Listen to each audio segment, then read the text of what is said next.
हाय बच्चों, अभी शुरुआत करते हैं क्वेश्चन नंबर 4। ठीक है, ये क्वेश्चन में आपको पार्टनर्स के खाली एक ही अकाउंट दिया है, कैपिटल अकाउंट। तो मैंने ओपन किया partners capital account, current account नहीं दिया है। ठीक है, और प्रोसेस तो सेम रहेगा। शुरुआत करेंगे एडजस्टमेंट से एंड बाद में जाएंगे ट्रायल बैलेंस पे। ठीक है, तो शुरुआत करें। पहला एडजस्टमेंट दिया है क्लोजिंग स्टॉक 20,000 रुपीज। तो क्लोजिंग स्टॉक के दो इफेक्ट्स बता देना। पहला effect trading account credit side, दूसरा effect balance sheet asset side. Closing stock 20,000 रुपया। ठीक है, तो पहले एडजस्टमेंट को टिक कर देना। Adjustment number 2, goods of ₹2,000 were purchased on 31 March 2020। मतलब साल का जो आखिरी दिन है 31 मार्च, उस दिन मैंने माल खरीदा 2,000 रुपए का। वो क्लोजिंग स्टॉक में तो दिख रहा है, was included in the closing stock, इधर कुछ गलती नहीं हुआ है। But recorded in the book, but not recorded in the books of account. मतलब क्लोजिंग स्टॉक में तो दिख रहा है लेकिन उसका जर्नल एंट्री नहीं किया। तो मुझे बताइए, आप जो माल परचेस करते हो उसका जर्नल एंट्री क्या आएगा? बोलो। उधार पे अजम्पशन क्या लोगे कि आपने उधारी पे 2,000 रुपए का माल खरीदा है, तो क्या जर्नल एंट्री करोगे? Yes, anyone? एंट्री क्या आएगा? किसी से भी उधार पे माल लेते हो तो जर्नल एंट्री आता है परचेसेस अकाउंट डेबिट 2002, जिससे मैंने उधार पे माल लिया है ना वो आदमी का नाम। For example mister x 2000। तो ये एंट्री करना मैं भूल गया। करेक्ट। अभी मिस्टर एक्स मेरे लिए कौन हो गया? इसको मुझे पैसा देना है 2,000 रुपए मिस्टर एक्स को, तो ये आदमी मेरे लिए क्रेडिटर बन गया। इसका मतलब जो क्रेडिटर्स आपको दिख रहा है ट्रायल बैलेंस में, वो 2,000 रुपए से कम है अमाउंट क्रेडिटर्स का। तो अभी मैं क्या करूंगा? क्रेडिटर्स का बैलेंस 2,000 रुपए से बढ़ाऊंगा, और परचेसेस का जो अमाउंट आपको दिख रहा है वो भी 2,000 रुपए से कम दिख रहा है, क्योंकि आपने ये जर्नल एंट्री किया ही नहीं था। तो अभी मैं क्या करूंगा? परचेसेस का बैलेंस भी 2,000 रुपए से बढ़ाऊंगा। मतलब इन शॉर्ट, ये जो मैं जर्नल एंट्री करना भूल गया था अभी वो मैं करूंगा। तो ये जर्नल एंट्री करूंगा तो क्या क्या होगा? परचेसेस का बैलेंस 2,000 से बढ़ेगा, एंड मिस्टर एक्स कौन है? क्रेडिटर। तो क्रेडिटर्स का बैलेंस भी 2,000 से बढ़ेगा। क्लियरली समझ में आया क्या करना है ये एडजस्टमेंट का? ये एडजस्टमेंट में परचेसेस का बैलेंस 2,000 से बढ़ाना है एंड क्रेडिटर्स का बैलेंस भी 2,000 से बढ़ाना है। क्लियर? तो पहले क्या करते हैं? परचेसेस को उठाते हैं। परचेसेस को जब उठाते हैं तो मैंने क्या कहा था ट्रायल बैलेंस में, और कौन से चीज के लिए देखना है? Purchase return. तो देखो परचेसेस के साथ परचेस रिटर्न है क्या? नहीं है। ठीक है, तो क्या करेंगे? परचेसेस को मैं ट्रायल बैलेंस के डेबिट साइड से उठाता हूं, और परचेसेस कहां पे जाते हैं? Trading account debit side to purchases 63,000। इसमें क्या करना है? परचेसेस का बैलेंस बढ़ाना है, मतलब ऐड करूंगा to unrecorded purchases. UP short form लिखा है मैंने, आप शॉर्ट फॉर्म कहीं पर भी यूज मत करना। तो परचेसेस हो जाएंगे 65,000। ठीक है, अभी किसका बैलेंस बढ़ाना है? और क्रेडिटर्स का बैलेंस बढ़ाना है। तो ट्रायल बैलेंस के कौन से साइड क्रेडिटर्स मिलेंगे? क्रेडिटर्स मतलब लायबिलिटी। तो लायबिलिटीज कौन से साइड मिलते हैं? क्रेडिट ट्रायल बैलेंस की क्रेडिट साइड। तो ट्रायल बैलेंस के क्रेडिट साइड से मैं उठाऊंगा क्रेडिटर्स और लायबिलिटी साइड डालूंगा। कितना दिया है क्रेडिटर्स? क्रेडिटर्स दिया है 44,250, 44,250। अभी बैलेंस बढ़ाना है, मतलब क्रेडिटर्स में जाके ऐड कर दूंगा अनरिकॉर्डेड परचेसेस 2,000 रुपया, तो बाहर के साइड जाएगा 46,250। क्लियरली समझ में आया इसका इफेक्ट ट्रांजैक्शन का? ये हुआ डेबिट इफेक्ट, क्योंकि डेबिट साइड ऐड किया 2,000 रुपया, तो ये 2,000 रुपये का डेबिट इफेक्ट हुआ, और ये 2,000 रुपये का क्रेडिट इफेक्ट हुआ, क्योंकि क्रेडिट साइड ऐड किया। 2,000 रुपये का डेबिट एंड क्रेडिट इफेक्ट समझ में आया? एडजस्टमेंट नंबर 2 हो गया। किस किस को टिक करोगे? ट्रायल बैलेंस में परचेसेस एंड क्रेडिटर्स को टिक करो, एंड एडजस्टमेंट नंबर 2 को टिक करो। ठीक है। एडजस्टमेंट नंबर 3, एडजस्टमेंट नंबर 3 कहता है goods of ₹2,500 were sold but not recorded in the books of accounts. जैसे ये अनरिकॉर्डेड परचेसेस है ना 2,000 के, वैसे और एक आपने माल बेचा था अभी, ये टाइम क्या किया? बेचा। कितने रुपए का? 2,500 का। उसका भी एंट्री करना आप भूल गए। तो अभी मुझे बताइए, माल जब बेचते हो आप तो एंट्री क्या करते हो? अभी समझो माल बेचा मिस्टर ए को, तो एंट्री क्या करोगे? Mister A account debit 2,500 to sales 2,500। ये एंट्री करना चाहिए था, लेकिन यही एंट्री करना आप भूल गए। तो अगर मैं अभी एंट्री करूंगा तो क्या होगा? मिस्टर ए को मैंने माल बेचा है उधारी पे 2,500 का, तो मुझे वो फ्यूचर में पैसा देगा। तो मिस्टर ए मेरे लिए कौन बन गया? डेटर। और टू सेल्स, मतलब अगर मैं एंट्री करूंगा तो किस किस का बैलेंस बढ़ेगा? मिस्टर ए डेटर है, तो डेटर्स का बैलेंस मुझे बढ़ाना है 2,500 से, और सेल्स का बैलेंस भी 2,500 से बढ़ाना है। क्लियर? समझ में आया? तो पहले मैं क्या करता हूं? सेल्स लेता हूं। सेल्स जब लेते हो तो इमीडिएटली क्या देखना है कि ट्रायल बैलेंस में कहीं पर भी सेल्स रिटर्न है क्या? देखो है क्या सेल्स रिटर्न? ट्रायल बैलेंस में नहीं है, तो मैं सेल्स को उठाऊंगा और सेल्स को ट्रायल बैलेंस के क्रेडिट साइड से उठा के ट्रेडिंग अकाउंट के क्रेडिट साइड डालूंगा बाय सेल्स। कितना दिया है सेल्स? 85,000 प्लस सेल्स का बैलेंस बढ़ाना है अनरिकॉर्डेड सेल्स 2,500 से सेल्स का बैलेंस बढ़ाया, तो सेल्स टोटल कितने हुए अभी? 87,500। क्लियर? अभी किसका बैलेंस और बढ़ाना है? मिस्टर ए को मैंने माल बेचा जिसको रिकॉर्ड नहीं किया था, अभी रिकॉर्ड करूंगा तो मिस्टर ए भी मेरा कौन बनेगा? डेटर बनेगा। तो मुझे किसका बैलेंस बढ़ाना है? डेटर्स का बैलेंस बढ़ाना है। तो डेटर्स का अमाउंट कितना दिया है जरा देखो। डेटर्स का अमाउंट दिया है 32,800। तो ट्रायल बैलेंस के डेबिट साइड से मैं डेटर्स को उठाऊंगा और यहां पे डालूंगा असेट साइड 32,800। उसमें क्या करना है? डेटर्स का बैलेंस बढ़ाना है फॉर अनरिकॉर्डेड सेल 2,500। अभी देखो जरा डेटर्स के बारे में और कोई एडजस्टमेंट है क्या? देखते हैं। यस है। एडजस्टमेंट नंबर 6 डेटर्स के बारे में ही है। तो डेटर्स का अमाउंट बाहर के कॉलम में नहीं डाल सकते, अंदर के कॉलम में ही रखना पड़ेगा। तो कितना आएगा? 0,0,353 35,300 अंदर के कॉलम में ही रखा है, क्योंकि डेटर्स के बारे में और एक एडजस्टमेंट आने वाली है। ठीक है, तो ये 2,500 का कौन सा इफेक्ट हुआ? क्रेडिट साइड ऐड किया, मतलब क्रेडिट इफेक्ट हुआ। और ये 2,500 का डेबिट साइड ऐड किया, मतलब ये डेबिट इफेक्ट हुआ। क्लियरली पता चला आपको? या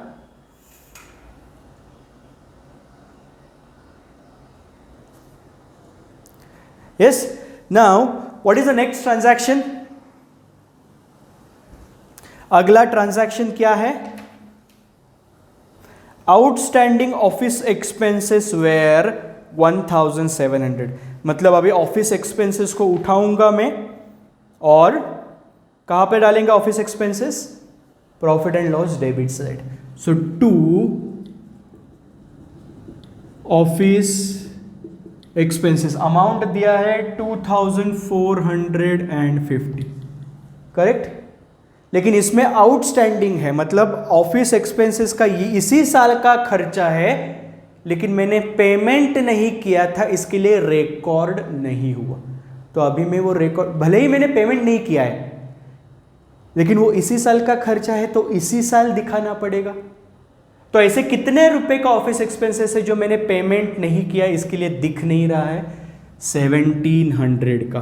तो इसको कहेंगे ऐड आउटस्टैंडिंग एक्सपेंसेस। तो टोटल ऑफिस एक्सपेंसेस का खर्चा कितना हुआ? 4150। तो 4150 में से ये 1700 रुपये अभी तक मैंने पेमेंट नहीं किया है, इसके लिए तो वो आउटस्टैंडिंग है। तो पेमेंट नहीं किया है मतलब फ्यूचर में मुझे पेमेंट करना पड़ेगा। तो ये 1700 रुपये मेरे लिए क्या हुआ? लायबिलिटी हुआ। तो मैं जाके लिखूंगा आउटस्टैंडिंग ऑफिस एक्सपेंसेस 1700 रुपया। क्लियर? तो ये 1700 रुपये का हुआ डेबिट इफेक्ट, क्योंकि डेबिट साइड ऐड किया, और ये 1700 रुपये का हुआ क्रेडिट इफेक्ट, क्योंकि कौन से साइड लिखा? लायबिलिटी साइड लिखा। Clear? Liability side is a credit side. तो ये एडजस्टमेंट पता चला कैसे किया, दो इफेक्ट्स। अगला एडजस्टमेंट बोला है डेप्रिसिएट मशीनरी एट 10%। अभी मशीनरी पे 10% डेप्रिसिएशन देना है। अभी इंटरेस्टिंगली जो ट्रायल बैलेंस में मशीनरी का अमाउंट दिया है ना, वो दिया है 55,000। मशीनरी का अमाउंट कितना दिया है?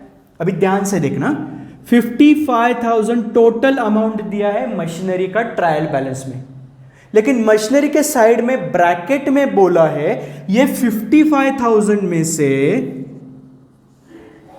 एक 10,000 रुपए का मशीन, मतलब ये 55,000 में एक 10,000 रुपए का मशीन है जो मैंने इसी साल लिया है। कब लिया है? 1 जुलाई को। ये कब लिया है? 1 जुलाई 2019 को लिया है। तो बचा हुआ 45,000 का मशीन मेरे पास ऑलरेडी था, करेक्ट?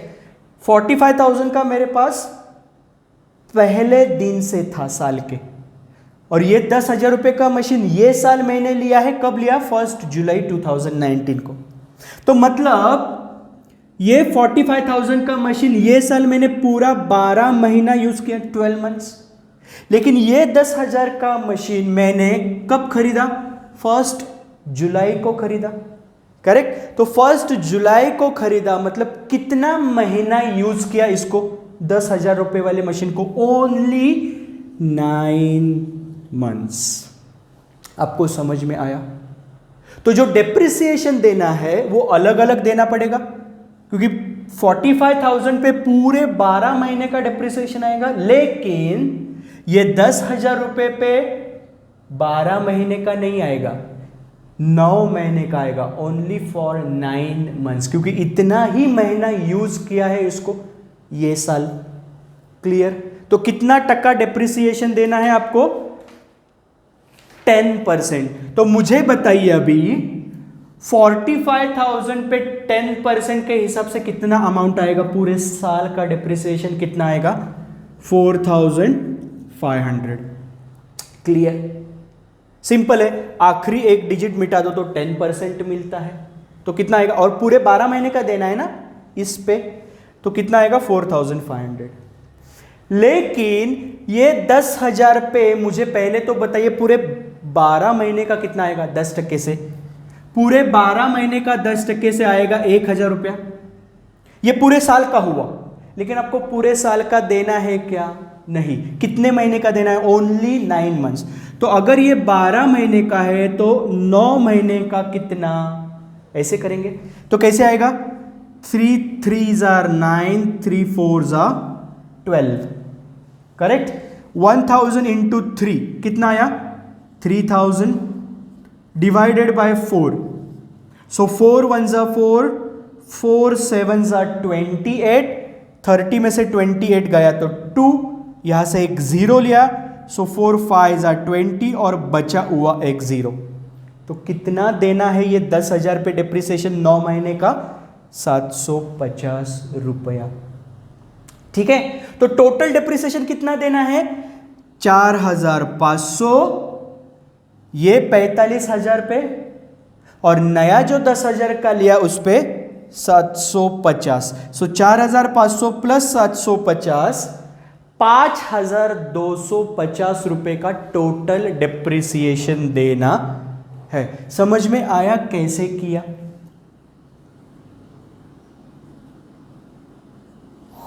क्लियरली समझा ये कैसे किया?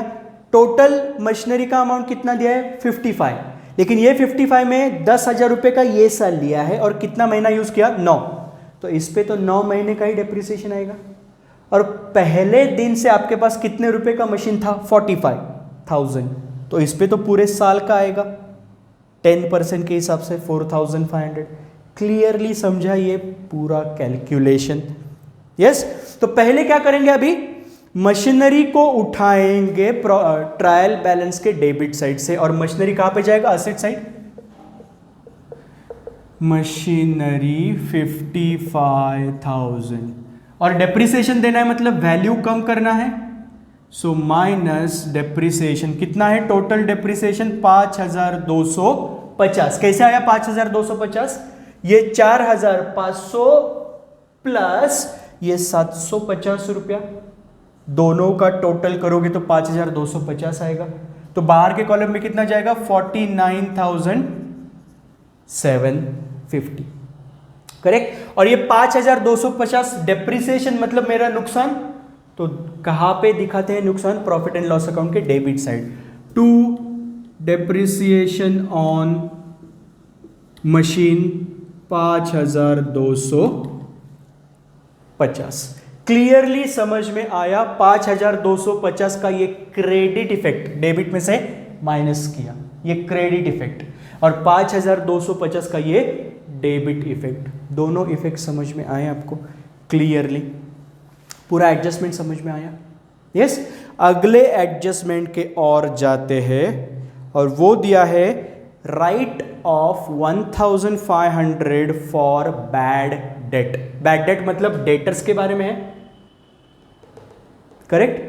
तो ये जो अमाउंट लिखा है ना अंदर के कॉलम में 35,300, उसमें से और मुझे 1,500 रुपया बैड डेट्स का कम करना है, तो कर दे। और नुकसान है मतलब 1,500 रुपए का दूसरा इफेक्ट कहां पे दिखेगा? Profit and loss debit side. तो पहले यहां से कम करें, ठीक है। तो माइनस बैड डेट, कितना रुपया माइनस करने के लिए कहा है? 1,500। तो बाहर के कॉलम कितना जाएगा? 33,800। सो डेटर्स का फाइनल अमाउंट कितना आया? 33,800, क्योंकि ये मशीनरी का अमाउंट है 55,000। कंफ्यूज मत होना, बैड डेट्स माइनस करने के बाद डेटर्स का फाइनल अमाउंट आता है 33,800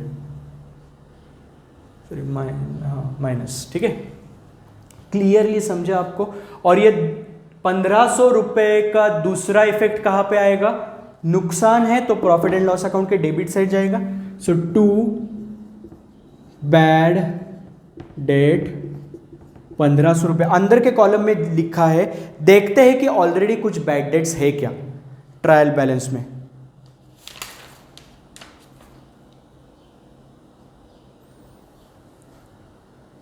नहीं है तो अंदर के कॉलम में लिखने की जरूरत नहीं है, बाहर के कॉलम में ही लिखेंगे। ठीक है, ये पूरा एडजस्टमेंट समझ में आया आपको? अगला एडजस्टमेंट है, ध्यान से देखो, motive power includes 750 rupees paid for deposit of power meters. मतलब आपके घर में जो इलेक्ट्रिसिटी मीटर्स रहते हैं ना, वो मीटर का आपको डिपॉजिट देना पड़ता है इलेक्ट्रिसिटी बोर्ड को, MACB। ठीक है, तो वो खर्चा नहीं है, डिपॉजिट दिया मतलब आप जब कनेक्शन कट करोगे तो 750 रुपये आपको वापस मिलेगा वो डिपॉजिट का। तो वो जो डिपॉजिट है वो बेसिकली खर्चा नहीं है, आपको फ्यूचर में पैसा वापस मिलने वाला है, इसके लिए वो डिपॉजिट, जो मीटर डिपॉजिट है, वो आपकी क्या बन जाती है, असेट बन जाती है। लेकिन गलती से आपने वो 750 रुपया जो मीटर डिपॉजिट का अमाउंट है, वो गलती से मोटिव पावर एक्सपेंसेस में ऐड किया। अभी जो गलती हुई वो सुधारेंगे, करेक्ट।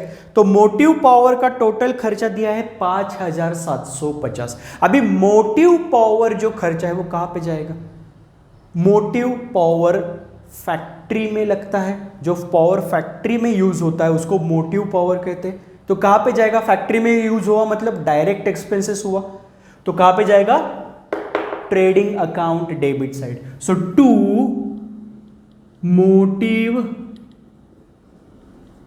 पावर 5750, लेकिन उसमें की गलती से क्या ऐड किया था, मीटर डिपॉजिट माइनस मीटर का डिपॉजिट 750 रुपया गलती से ऐड हुआ था। तो देखा जाए तो एक्चुअल खर्चा कितना है मोटिव पावर का, 5000।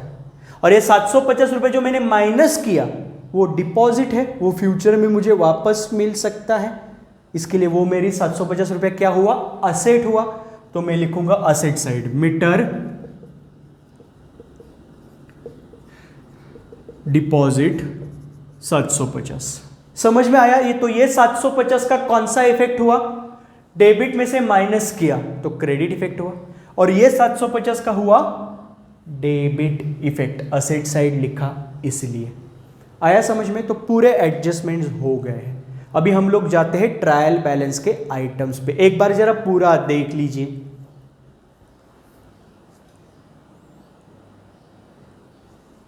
ठीक है, अभी ट्रायल बैलेंस के आइटम्स के और बढ़ते हैं। पहला दिया है लैंड एंड बिल्डिंग, तो लैंड एंड बिल्डिंग उठा के कहां पे डालोगे, asset side, land and building. कितना दिया है लैंड एंड बिल्डिंग, 75,000। दूसरा आइटम दिया है मशीनरी, वो हम लोगों ने ऑलरेडी किया पूरा कैलकुलेशन मशीनरी का, ये वाला।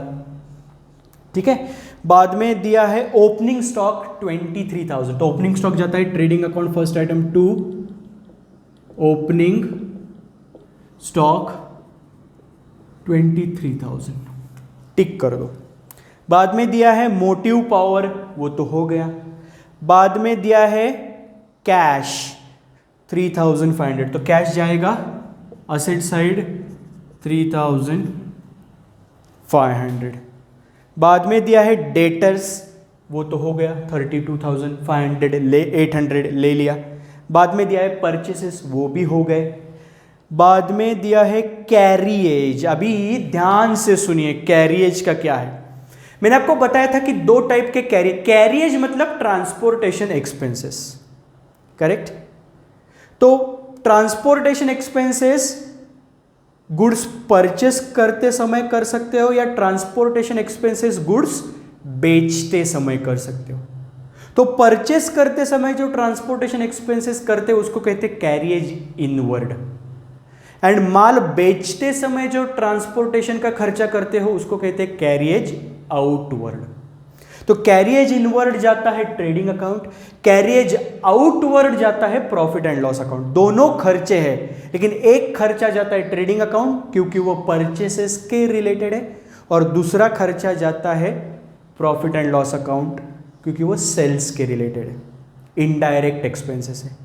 लेकिन खाली कैरिएज बोला है तो कुछ नहीं बोला, खाली कैरिएज, कैरिएज इनवर्ड भी नहीं बोला, आउटवर्ड भी नहीं बोला, ओनली कैरिएज। तो वो कहां पे डालोगे, ट्रेडिंग अकाउंट डालोगे या प्रॉफिट एंड लॉस अकाउंट डालोगे? वो जाएगा ट्रेडिंग अकाउंट में। अगर खाली कैरिएज दिया है तो कहां पे डालोगे, ट्रेडिंग अकाउंट के डेबिट साइड, टू कैरिएज। कितना रुपया दिया है कैरिएज का, 1,250, सॉरी 1,250। आया समझ में आपको लॉजिक? क्लियर? आगे जाते हैं। आगे दिया है रेंट, रेट्स एंड टैक्सेस। अभी रेंट कहां पे जाएगा, इनडायरेक्ट एक्सपेंसेस में profit and loss. So to rent rates and taxes 2000, कितना दिया है 400। ठीक है, आगे दिया है furniture and fixture. Furniture and fixture कहां पे जाएगा? Asset side.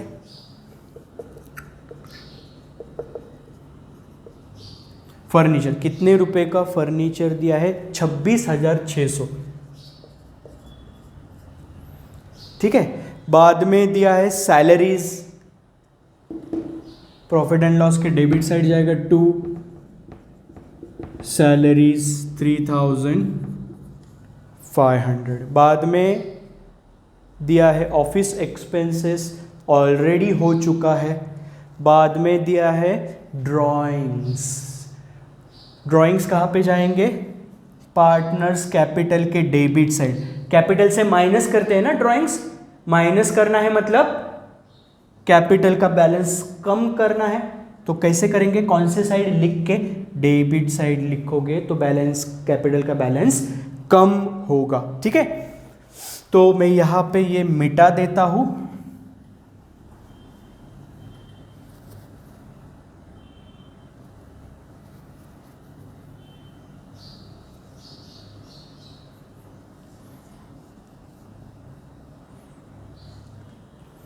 ठीक है, तो लिखते हैं ड्राइंग्स। दो पार्टनर्स है, तांबे एंड पितड़े। सो तांबे का कितना ड्राइंग्स है? 5,000। पितड़े का कितना ड्राइंग्स है? 4,000। ठीक है, तो ये हो गया ट्रायल बैलेंस का पूरा डेबिट साइड। अभी ट्रायल बैलेंस के क्रेडिट साइड जाते हैं। पहले दिया है कैपिटल का ओपनिंग बैलेंस, दोनों का कैपिटल का क्रेडिट बैलेंस है। तो कहां पे लिखेंगे? क्रेडिट साइड लिखेंगे। Opening balance by balance brought down 70,000 and 50,000। ठीक है, टिक कर दो। सेल्स ऑलरेडी लिखा है, क्रेडिटर्स ऑलरेडी लिख के हो गया 44,250। Now very important point, hidden adjustment आया। क्या दिया हिडन एडजस्टमेंट? बोला है 10% बैंक लोन। 10% bank loan. कितने रुपए का लोन लिया है? लोन लिया है 20,000 का। कितने रुपए का लिया है? 20,000 का। और ये लोन इसी साल लिया है। कब लिया है? इस साल 1 अक्टूबर को। 1 अक्टूबर 2019 को लोन लिया है। साल खत्म कब होता है? 31 मार्च 2020 को ये साल खत्म होगा। तो कितने महीने लोन का अमाउंट ये साल यूज किया? अक्टूबर से लेके मार्च तक, मतलब 6 मंथ्स। और जब लोन लेते हो तो बैंक को इंटरेस्ट देना पड़ता है, तो इंटरेस्ट आपके लिए खर्चा है। एंड ट्रायल बैलेंस के डेबिट कॉलम में मुझे कहीं पर भी इंटरेस्ट ऑन बैंक लोन खर्चा दिखाई नहीं दिया। इसका मतलब आपने वो अभी तक रिकॉर्ड नहीं किया है। क्यों? क्योंकि पेमेंट नहीं किया है ये इंटरेस्ट का लोन पे। अगर पेमेंट कर दिया होता तो रिकॉर्ड करते, और रिकॉर्ड करते तो ट्रायल बैलेंस में दिखता इंटरेस्ट ऑन बैंक लोन। लेकिन पेमेंट नहीं किया है, इसके लिए रिकॉर्ड नहीं किया है, और इसके लिए वो ट्रायल बैलेंस में नहीं दिख रहा है ये खर्चा, इंटरेस्ट ऑन बैंक लोन। लेकिन पेमेंट नहीं किया है तभी भी वो इसी साल का खर्चा है, तो इसी साल के खर्चे की साइड में दिखाना पड़ेगा। क्लियर? तो अभी देखते हैं कि ये साल इंटरेस्ट का आपका खर्चा कितना आता है। 20,000 का लोन है 10% से, तो 20,000 पे 10% से एक पूरे साल का इंटरेस्ट कितना आएगा? 2,000 रुपया। 20,000 का 10% मतलब 2,000। लेकिन कितने महीने के लिए ये लोन का पैसा ये साल यूज किया? Only 6 month. तो कितने महीने का इंटरेस्ट हम लोग बैंक को देंगे? 6 मंथ्स का। तो 2,000 रुपया अगर पूरे साल का इंटरेस्ट आता है तो 6 महीने का इंटरेस्ट कितना आएगा? 1,000 रुपया। करेक्ट? तो अभी वो हम लोग खर्चा दिखाएंगे, to interest on a bank loan. Clearly आपको ये पॉइंट समझा या? क्लियर। तो पहले क्या करते हैं, ये एडजस्टमेंट करने से पहले जो बैंक लोन का अमाउंट है वो ट्रायल बैलेंस के क्रेडिट साइड से उठाते हैं और वो मेरी लायबिलिटी है। तो पहले तो वो लायबिलिटी साइड लिखते हैं, 10% बैंक लोन। कितना है लोन? 20,000 का। ठीक है, लिख लिया। अभी इसके ऊपर जो एडजस्टमेंट है, हिडन एडजस्टमेंट, उसका इफेक्ट दे दे। कितने रुपए का ये साल इंटरेस्ट बैंक को पे करना है? 1,000 रुपए का देखा हम लोगों ने। 2,000 रुपया पूरे साल का आता है 10% के हिसाब से, लेकिन कितने महीने का इंटरेस्ट देना है? 6 महीने का। तो 2,000 रुपये पूरे साल का, तो 6 महीने का 1,000 आता है, और वो खर्चा है, इसके लिए खर्चे के साइड दिखाना ही पड़ेगा। So two interest on bank loan 1,000। लेकिन ये अभी तक पे किया है क्या? 1,000 नहीं किया है ना। अगर करते तो ट्रायल बैलेंस में दिखता। ये 1,000 पे नहीं किया, इसके लिए फ्यूचर में मुझे ये पे करना पड़ेगा। इसके लिए 1,000 मेरी क्या आएगी? लायबिलिटी। तो दूसरा इफेक्ट कहां पे जाएगा? Outstanding interest on bank loan 1,000। ये 1,000 रुपीज आप इसमें भी ऐड करके टोटल अमाउंट लिख सकते हो। मतलब 20,000 प्लस 1,000, 21,000 बाहर के कॉलम में लिखोगे तो भी चलेगा। अरे गलती से ये अंदर के कॉलम में चला गया था। आया समझ में पूरा हिडन एडजस्टमेंट कैसे किया? क्लियर। तो ये था हिडन एडजस्टमेंट। आगे दिया है सन्ड्री इनकम। इनकम मतलब profit and loss, credit side. So bye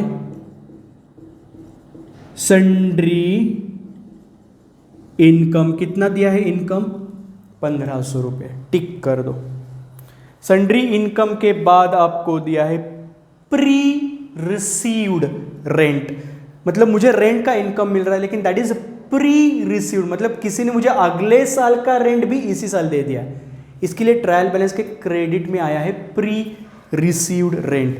मतलब कल उठ के वो आदमी मेरे से मांगने आएगा कि मैंने जो एडवांस में तुझे रेंट दिया था वो वापस कर दे, तो मुझे देना पड़ेगा। करेक्ट। तो प्री रिसीव्ड रेंट मेरे लिए क्या हुआ बोलो? लायबिलिटी हुआ। करेक्ट। तो प्री रिसीव्ड रेंट कितना है? आई थिंक 2,500 है। एक बार चेक करता हूं कितना दिया है। करेक्ट, 2,500 है। ठीक है, तो इसको भी टिक कर दो। अगला है प्रोविडेंट फंड। अगला है प्रोविडेंट फंड। अभी प्रोविडेंट फंड के बारे में 1-2 मिनट बात करेंगे। ठीक है। प्रोविडेंट फंड मतलब अपने बिजनेस में या किसी भी बिजनेस में जो लोग काम करते हैं उनको क्या दिया जाता है? सैलरी। लेकिन उनको सैलरी देने से पहले कुछ अमाउंट उनके सैलरी से काटा जाता है और एक स्पेशल अकाउंट ओपन किया जाता है, प्रोविडेंट फंड अकाउंट। उसमें वो पैसा जमा होता है। क्लियर। वो एम्प्लॉयज के लिए, एम्प्लॉयज के भलाई के लिए ही किया जाता है, क्योंकि उनका ऑटोमेटिक सेविंग होता है पैसा। तो एम्प्लॉय को पूरा सैलरी नहीं दिया जाता, उसमें से कुछ अमाउंट काटा जाता है, और जो अमाउंट काटा है वो एक स्पेशल अकाउंट में डिपॉजिट किया जाता है। उसको कहते हैं प्रोविडेंट फंड। करेक्ट। और ये कौन करता है? सब बिजनेस करता है। तो जो प्रोविडेंट फंड में पैसा जमा हुआ है वो बिजनेस का पैसा नहीं है, वो किसका पैसा है? एम्प्लॉयज का पैसा है। तो उनको वापस देना पड़ेगा वो पैसा। तो प्रोविडेंट फंड बिजनेस के लिए क्या हुआ? फ्यूचर में वो पैसा देना है, तो बिजनेस के लिए वो हो गई लायबिलिटी। इसका मतलब प्रोविडेंट फंड कहां पे आएगा? लायबिलिटी साइड में। प्रोविडेंट फंड कितना दिया है? प्रोविडेंट फंड 30,000 रुपये।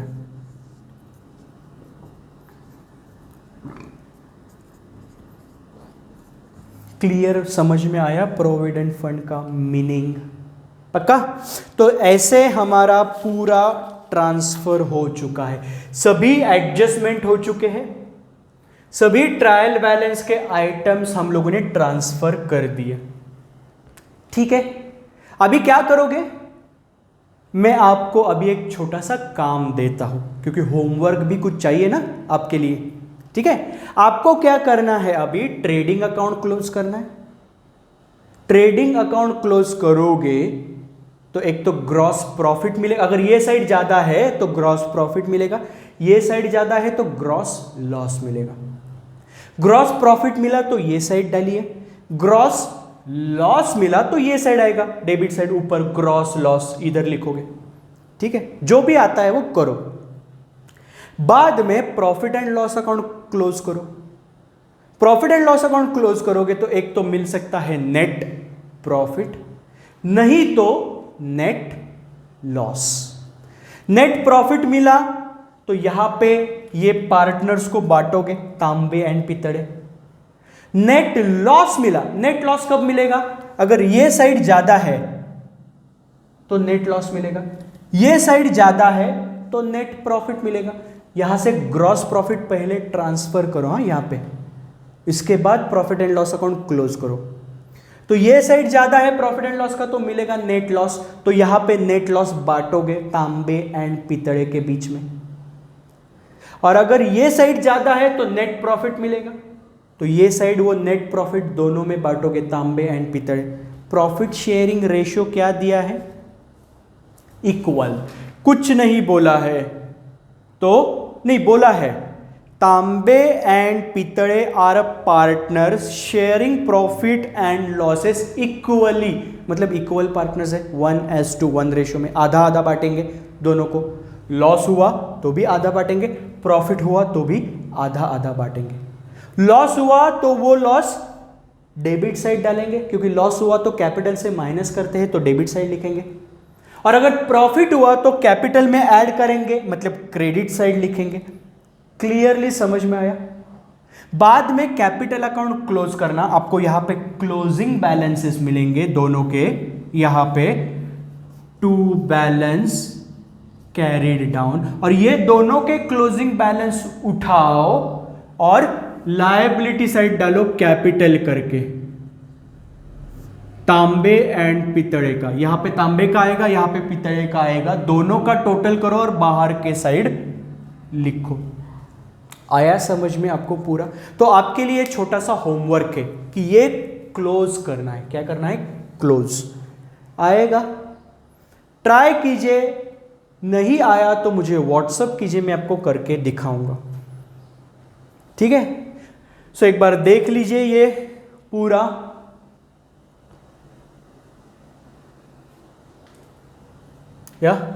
So thank you so much guys, thanks a lot. ये जो मैंने छोटा सा होमवर्क दिया है वो प्लीज करना, ताकि आपको भी आदत रहेगी क्लोजिंग करने की। एंड मोस्ट इंपॉर्टेंटली, आप जी जो फिगर्स लिखते हो ना, ये एक के नीचे एक लिखना, ताकि आपको एग्जाम में कैलकुलेटर्स अलाउड नहीं है, आपको मैन्युअली टोटल करना है। तो ये 0 के नीचे ये 0, इसके नीचे ये 0, इसके नीचे ये 0, ये 5 के नीचे ये 5, उसके नीचे ये 0, ऐसे आना चाहिए। एक के नीचे एक लिखो तो टोटल करने में आसानी होगी। क्लियर? आया समझ में आपको? ठीक है, so thank you so much for the day. मिलेंगे अगले लेक्चर में विद द क्वेश्चन नंबर 5। ठीक है, थैंक्स अ लॉट।